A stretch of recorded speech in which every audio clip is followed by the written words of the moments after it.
Pasamos a presentar a Alastair, es asociado de Climate Policy Initiative, del programa Cities Climate Finance Leadership Alliance, o en español, el programa de Alianza de Ciudades para el Liderazgo de la Financiación Climática de Reino Unido. Tiene formación en Ciencias Naturales y Políticas sobre Cambio Climático. Ha trabajado en temas relacionados con los entornos urbanos y la naturaleza desde la conservación. Dirige diferentes programas de la Alianza de las Ciudades para el Liderazgo en la Financiación Climática y ha trabajado sobre todo en financiación, adaptación, resiliencia y participación. Y nos va a presentar el tema de financiación climática urbana.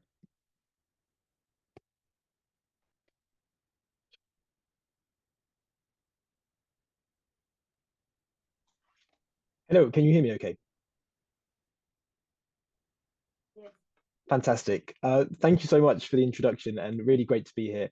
Very excited to speak to you all about the State of Cities Climate Finance, which is one of our new reports that we've recently launched. So I will share my screen and hopefully this all works for you.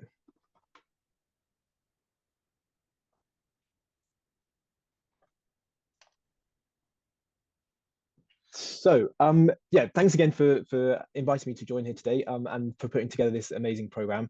It's been fascinating to listen to the presentation so far and excited to add my contribution here. I'm joining you from London, which is undoubtedly colder and wetter than it is in Tenerife. So a bit jealous of you all over there, but hopefully all the virtual things work and it all goes smoothly today. So before I jump into the State of Cities Climate Finance, I'd like to give you just a brief introduction to the Cities Climate Finance Leadership Alliance, which is the program I work for, also known as CCFLA. So CCFLA is the leading multi-level and multi-stakeholder coalition aimed at closing the investment gap for urban and subnational climate infrastructure projects worldwide. We were born in 2014, so around 10 years ago, as part of an initiative led by the United Nations Secretary General, with the aim of accelerating the provision of urban climate finance across the globe, and also in more specific regions as well. 5 years later, in 2019, CCFLA was renewed again at the Secretary General's Summit in New York, and the Secretariat was taken over by Climate Policy Initiative, which is a global advisory and analytical organization with deep expertise in climate policy and climate finance. Fast forward another 5 years to this year, and we celebrated our 10th anniversary in New York in September, just last month, where we celebrated with an annual assembly that we host every year with our CCFLA members. So who are those members? Who are the CCFLA members? We have 84 stakeholders who are part of our membership, and they come from across the urban climate finance value chain. So we kind of sit in the middle of all of these actors, acting as an ecosystem catalyst, aiming to drive collaboration between these diverse members who ordinarily don't really kind of converse with each other and get them speaking about cities' needs and urban climate finance more generally. Our membership is split between 4 constituency groups. The first is the demand side. So we work with a lot of city networks. For example, ICLE, GCOM, C40, you might know some of these city networks yourselves. And they represent the city voices within the conversations that we hold with these actors. We also work with the supply side. This is the kind of finance supply. We work with both public and private financiers. On the public side, our membership includes multilateral development banks, bilateral aid agencies, other financial institutions. And then on the private side, we work with private banks, we work with infrastructure developers and philanthropies as well. All of these actors are trying to increase the amount of finance they're providing cities with, and we work to try and understand the challenges that they face in doing so. As well as those groups, we have our national government group as well. We work with them to understand the kind of enabling environment for climate finance. And then our largest group is our enablers.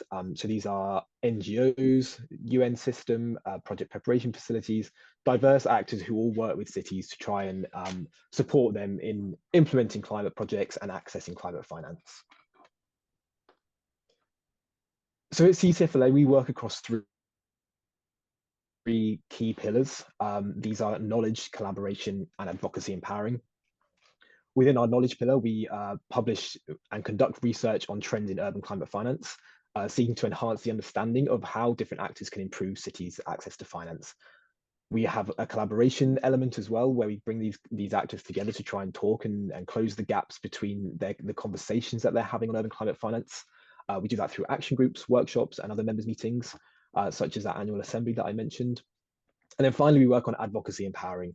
So we work with our members to understand what key messages they want to bring to the global stage, how we can support them with that. And then we take those messages to major events such as COP, World Urban Forum, which we have coming up quite soon, and other climate weeks to try and push the conversation forward around this topic and get cities' voices heard on the global stage.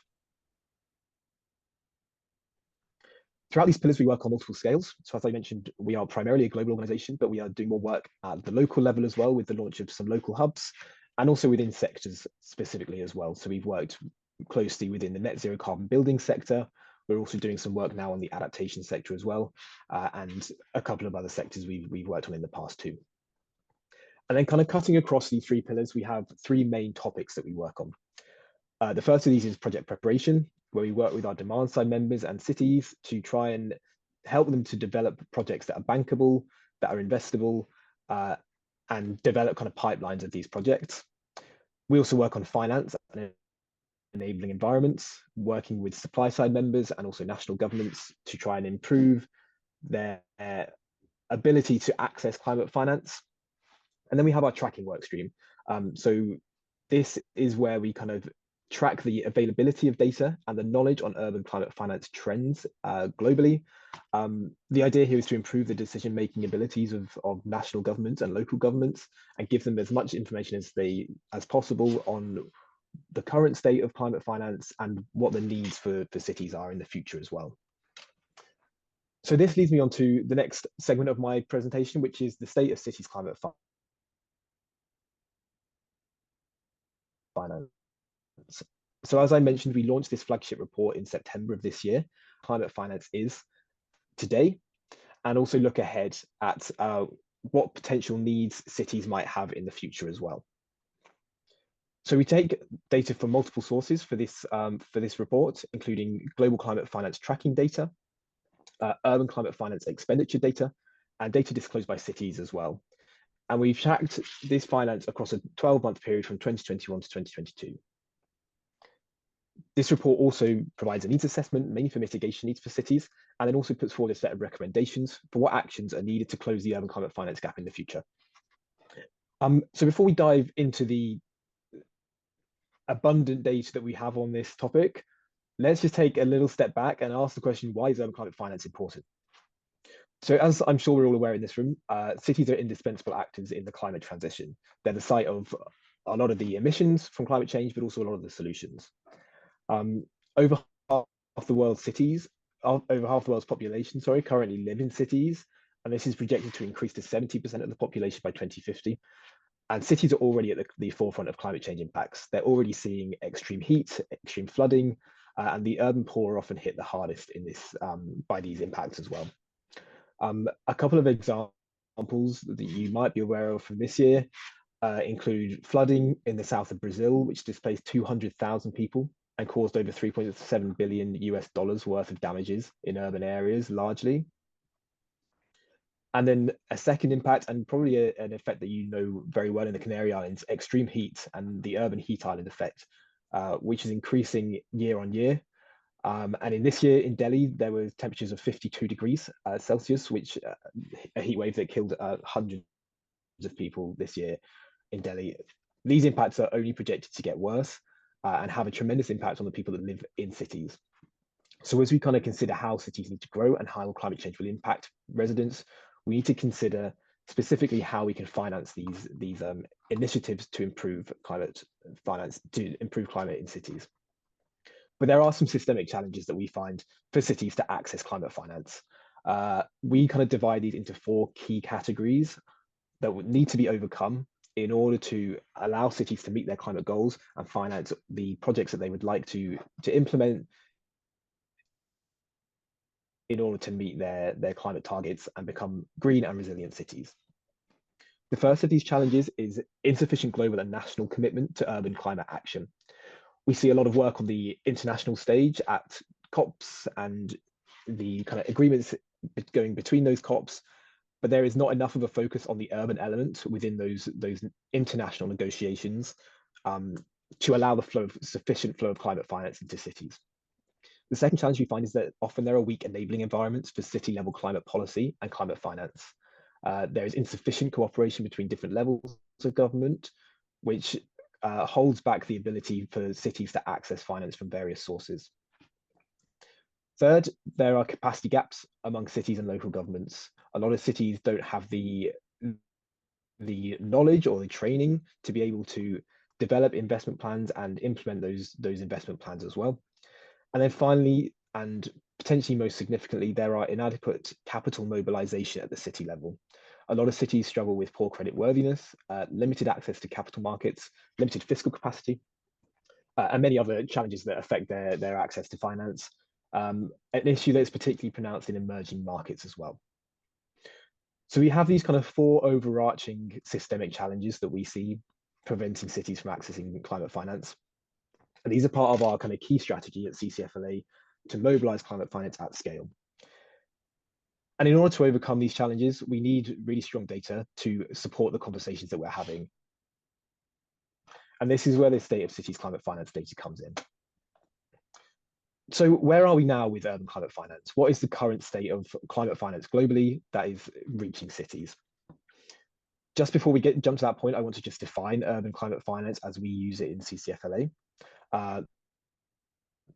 Our definition of urban climate finance refers to any financial resources directed at cities that are aimed at limiting city-induced greenhouse gas emissions, as well as to activities that are intended to address climate-related risks faced by cities. So we consider both mitigation and adaptation activities within our tracking of urban climate finance.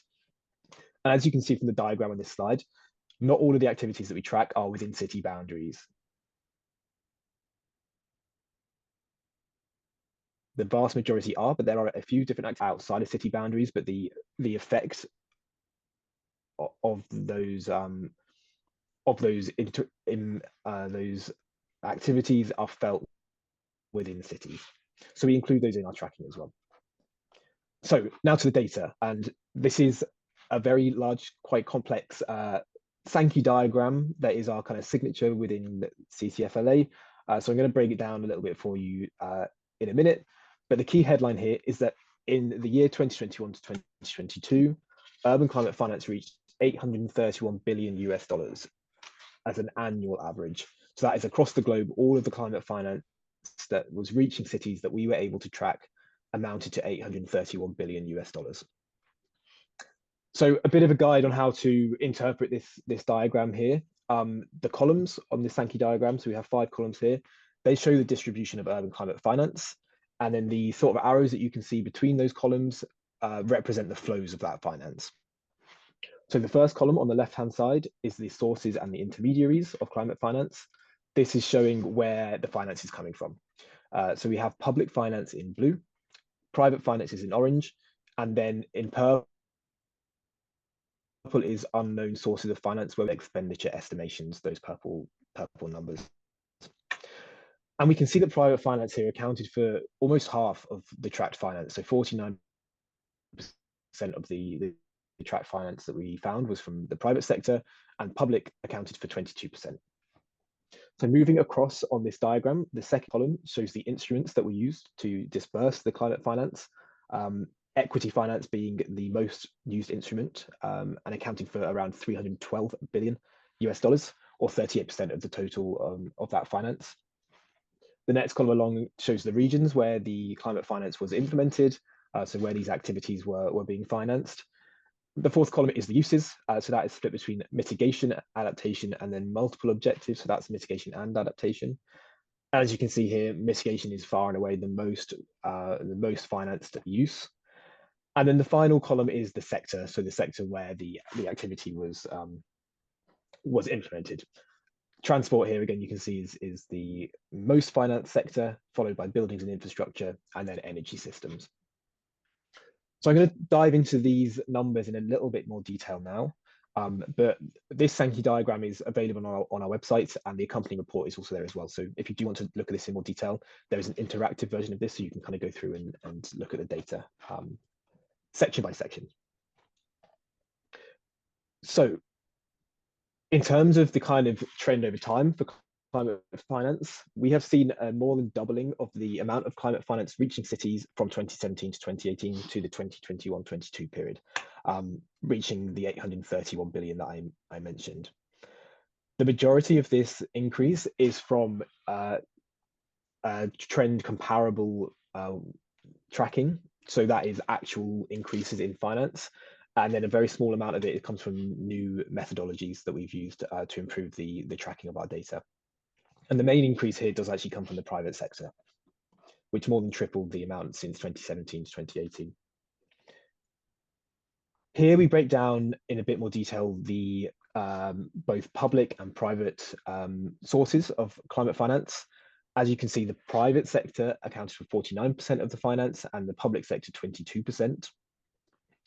The public sector is at the top here in blue, and the largest single source of public sector finance was from national governments. So 36% of the public finance came from national governments. And while this is a strong number, this has actually kind of stagnated since the last version of the report, rising only 10% since 2017, 2018. The largest increase in public finance in that period came from direct financial institutions, so international finance institutions, which more than doubled their contribution. But unfortunately, the flow of public finance is actually very severely unevenly distributed, with more than 50% going to China, while less developed countries received only 2% of that finance. On the private side, private actors have tripled their contribution to climate finance since 2017, 2018. And almost half of the tracked private finance came from household spending. The majority of this household spending came in the form of electric vehicle purchases. So that really bumps up the transportation sector that we find, and is something that we have tracked quite heavily over the past few years. So diving a bit more into the uses, as I mentioned, mitigation finance was far and away the most financed use. The amount of finance to mitigation has more than doubled in the period that we've been tracking since 2017 to 2021. And the majority of this mitigation finance goes to the transport sector. As I mentioned, a lot of that is through the purchase of electric vehicles. The second most financed sector was the buildings and infrastructure sector here, and then energy systems was third, and all the others a fairly insignificant amount. And then onto adaptation finance. So as I mentioned before, this was a very small proportion of the total finance that we tracked. Less than $10 billion we managed to track into adaptation. And this is a trend that we're seeing across the board, not just in cities, but also in kind of general climate finance too.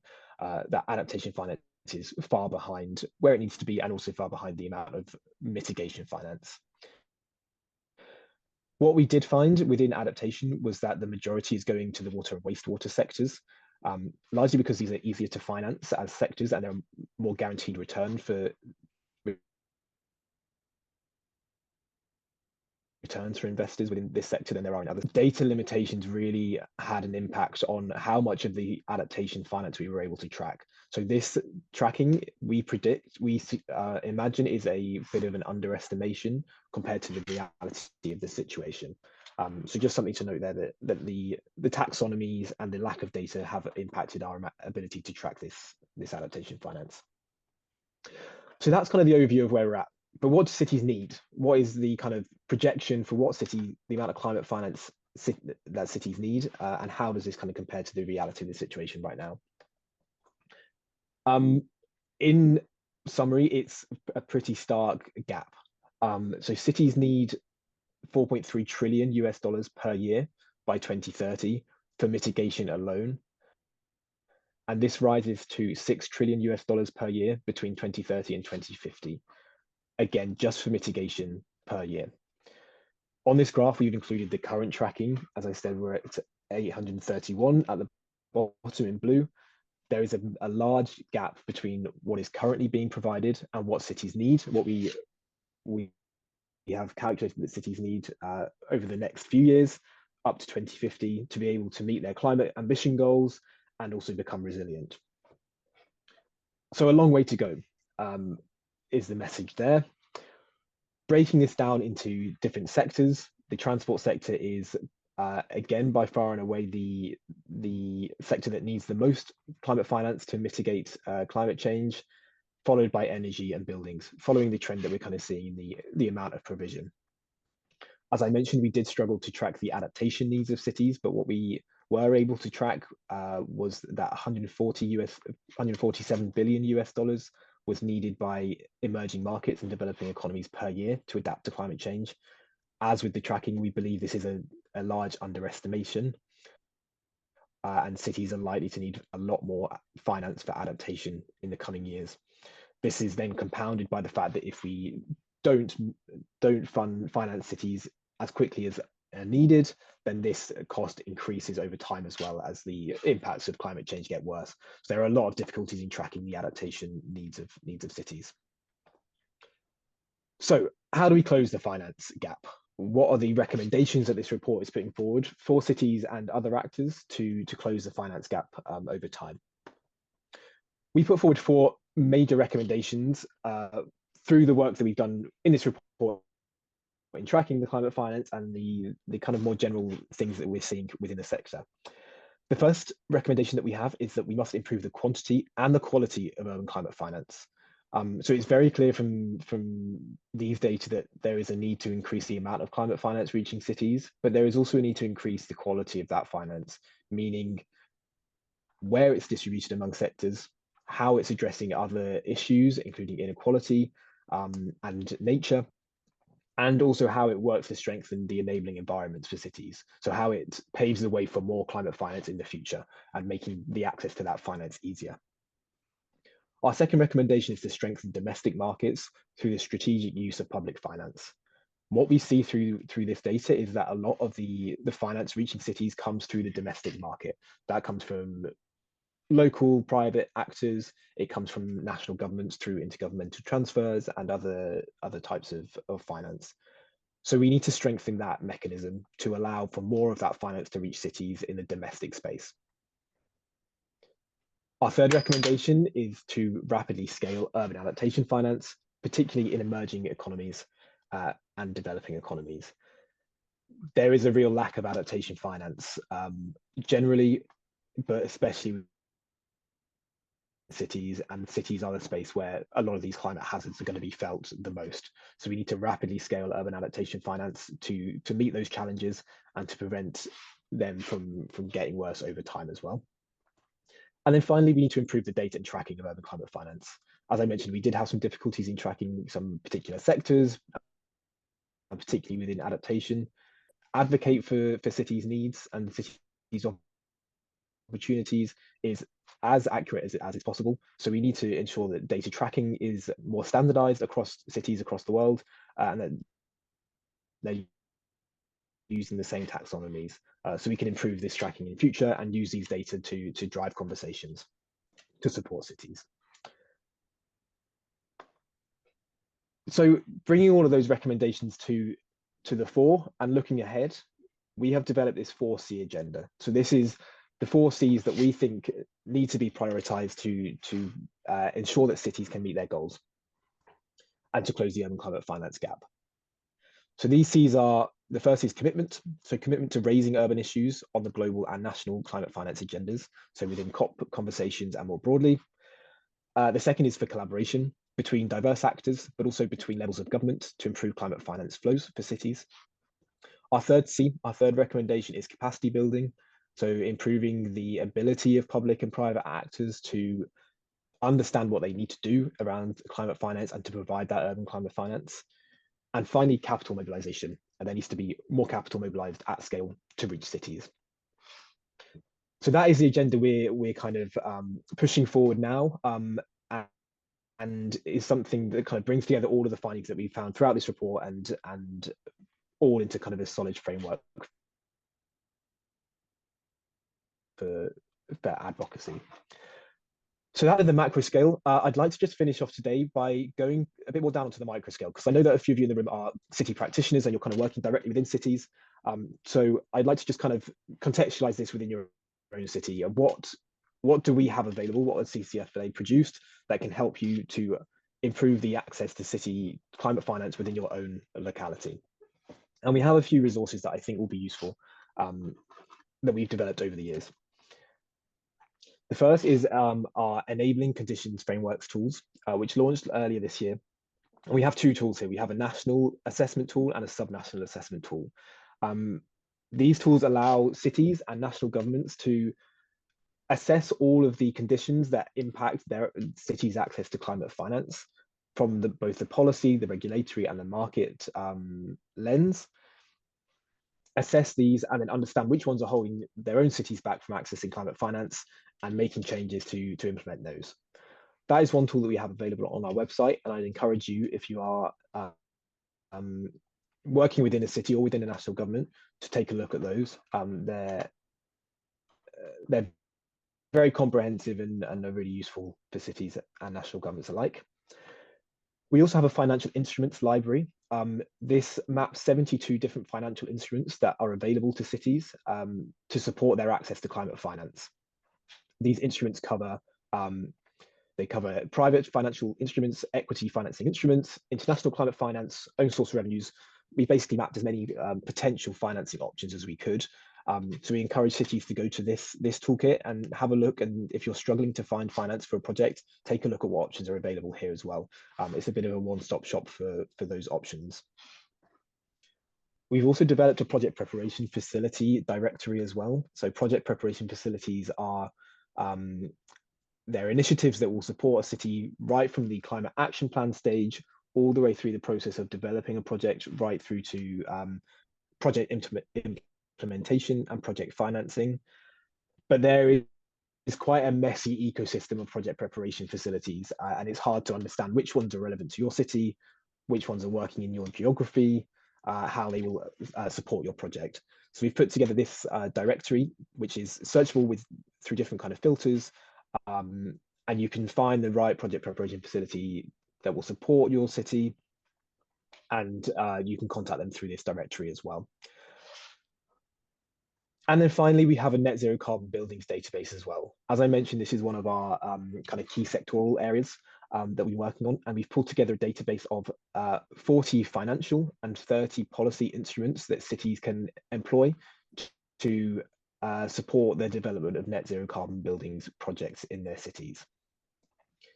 We recommend having a look through this, and as before, you can kind of use these in combination with each other to build a sort of network of these policy and financial instruments to support those projects, if that is relevant to you. But that is the end of my presentation. I hope those resources are useful. I hope the landscape of climate finance that I presented there is helpful information. If you would like to access the report or any of those resources that I've mentioned, this QR code on the screen takes you directly into our website at CCFLA. You'll be able to find all of those resources and a lot more kind of knowledge products and different things on there. But I will hand back over to you in Tenerife. And thank you very much for your time, and lovely to speak to you all. And I look forward to our panel discussion in a little bit.